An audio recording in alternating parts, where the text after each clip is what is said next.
جب کشمیری افواج نے گجرات کے ساحل کو دنیا کی آخری سرحد سمجھ کر واپس لوٹنے کا فیصلہ کیا، کھوکھر کون تھے اور بادشاہ کو تخت کیسے واپس ملا؟ آداب، میں ساحل اقبال ہوں اور آپ سن رہے ہیں Urdu audio podcast with Sahil Iqbal. بادشاہ کا میر منشی اور کاتب مورخ زون راجا اپنی راج ترنگنی، جس کا انگریزی ترجمہ ایک بنگالی اسکالر جگدیش چندر دت نے 1898 میں کیا ہے، میں لکھتے ہیں: علی شاہ ملک میں داخل ہوا، گویا ہاتھیوں کا جھنڈ میٹھے پانی کے چشمے میں داخل ہو گیا، جس نے میٹھے اور شفاف پانی کو کیچڑ میں بدل کر رکھ دیا۔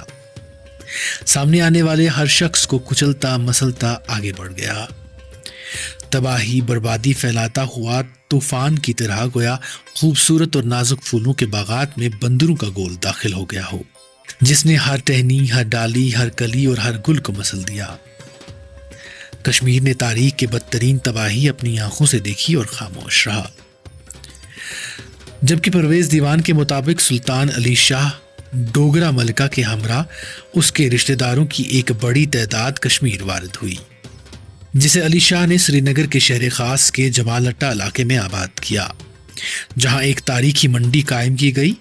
جمال ہٹا کا قدیم نام جموال ہٹا یعنی جموں والوں کی منڈی یا مرکزی تجارت تھا۔ سلطان علی شاہ کے ساتھ لفظ خان کا مطلب پٹھان نہیں ہے، بلکہ کشمیر کے اکثر بادشاہوں اور سلطان خان لقب کے ساتھ مشہور ہوئے ہیں۔ علی خان کے حملے کے بعد زین العابدین کشمیر چھوڑ کر ہزارہ کے بادشاہ جسارت کھوکھر کے پاس پناہ گزین ہو گیا۔ اس دوران علی شاہ نے اپنے قاصد روانہ کر کے کھوکھروں کو دھمکانا شروع کر دیا کہ اگر انہوں نے زین العابدین کو وہاں مزید وقت پناہ اور تحفظ دیا تو کشمیری افواج ہزارہ پر حملہ کر دے گی۔ کھوکھر چونکہ پیدائشی گوریلا اور جنگ باز تھے، اس لیے اس دھمکی کے جواب میں انہوں نے پونچھ اور راجوری کے رستے سے کشمیر پر حملہ کر دیا۔ علی شاہ کے سسرالیوں یعنی جموں کے ڈوگراؤں نے اس حملے کا مقابلہ کرنے کی کافی کوشش کی، لیکن کھوکھروں کی جنگی حکمت عملی کے سامنے نہ ٹک پائے۔ بالآخر جسارت اور شیخہ کھوکھر کی کمانڈ میں ہزارہ کی ایک بھاری سپہ نے حملہ کر کے علی شاہ کو تخت سے اتار کر پھینک دیا اور زین العابدین کو بادشاہ کے خطاب کے ساتھ نہ صرف اس پر بحال کیا بلکہ اس کی حفاظت کے لیے اپنی فوج کا ایک بڑا اور مستعد دستہ بھی یہاں چھوڑ دیا۔ بادشاہ کی کشمیر واپسی کا حال اس کے اپنے عہد کے مورخ کشمیری پنڈت زون راجا ان الفاظ میں بیان کرتے ہیں: جب ہر سو اندھیرا چھا جاتا ہے، جب دھرتی کی تمام نعمتیں ملیا میٹ ہو جاتی ہیں اور جب دنیا ایک ظالم بادشاہ کی وجہ سے پریشان ہو جاتی ہے، پھر زمین پر معصوم زین العابدین جیسے بادشاہوں کا نزول ہوتا ہے۔ اور پھر جب وہ کشمیر میں داخل ہوا، کامیابی کے ساتھ چمکتی ہوئی تقدیر کی طرح، اچھے لوگوں کے لبوں نے اسے دعائیں دی، ہر سو ڈھول نغاڑے بج اٹھے، اور پہلے وہ عوام کے دلوں میں داخل ہوا، اس کے بعد اپنے دارالخلافہ میں۔ جب بادشاہ پر ابر رحمت کی بارش ہوئی، اس کے ریا کے دل اور دماغ سے سارے دکھ دھل گئے، اور جب اس نے اپنی شاہی چھتری کو پھیلایا، اس کے دشمنوں کی سانسیں رک گئی۔ اس کا وطیر اور برتاؤ ایسا تھا جیسے گنے کے اندر رس اور رس کے اندر میٹھا گڑ ہوتا ہے، اور اس نے اپنے غمزدہ عوام کی خوب پیاس بجھائی۔ ادھر پاکستانی مورخ پروفیسر میجر طارق اعوان اپنی کتاب the history of India and Pakistan کی دوسری جلد میں لکھتے ہیں کہ کھوکھروں نے بادشاہ کی ایک لمبے عرصے تک مدد کی اور اس کے ہمراہ کئی جنگی مہمات میں حصہ لے کر کشمیر کی سلطنت کو اس قدر وسعت دی کہ اس کی سرحدیں ایک طرف تبت کے ساتھ جا ملی،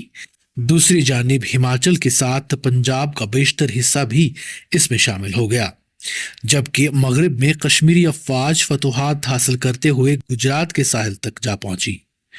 اور ایک روایت کے مطابق آگے سمندر کو دیکھ کر یہ افواج اسے دنیا کی آخری سرحد سمجھ کر واپس لوٹ آئی۔ پرویز دیوان بادشاہ کے بارے میں لکھتے ہیں کہ اپنی متنازع شروعات کے باوجود بادشاہ کا دور حکومت کشمیر کی تاریخ کا سنہری باب بن گیا۔ اس کا کشمیر میں وہی مقام ہے جو بھارت میں اکبر یا اشوکا کا تھا۔ وہ لوگوں کا محبوب رہنما تھا، اس کے فیصلے انصاف پر مبنی ہونے کی وجہ سے وہ ایک عادل حکمران کے طور پر مشہور تھا۔ اور یہی وجہ تھی کہ اس کا دور کشمیر کی تاریخ کا سنہری باب کہلاتا ہے۔ بادشاہ نے اپنے دور میں کشمیر کی تعمیر نو کا جو سلسلہ شروع کیا، اس کے آثار آج بھی دیکھے جا سکتے ہیں۔ انہوں نے ڈل اور وولر جھیل میں نقلی جزیرے تعمیر کروائے، پل بنوائے، نہریں کھدوائیں اور زینگیر کے علاقے کو آباد کرایا، درجنوں پگڈنڈیاں اور شہرائیں بنوائی اور تجارت کو بڑے پیمانے پر فروغ دلایا۔ خاص طور پر وسطی ایشیا سے ماہرین، فنکار، کاریگر اور معلمین کو کشمیر مدعو کر کے یہاں دستکاریوں کو فروغ دیا اور تعلیم عام کرنے کے لیے وسیع اقدامات کیے گئے۔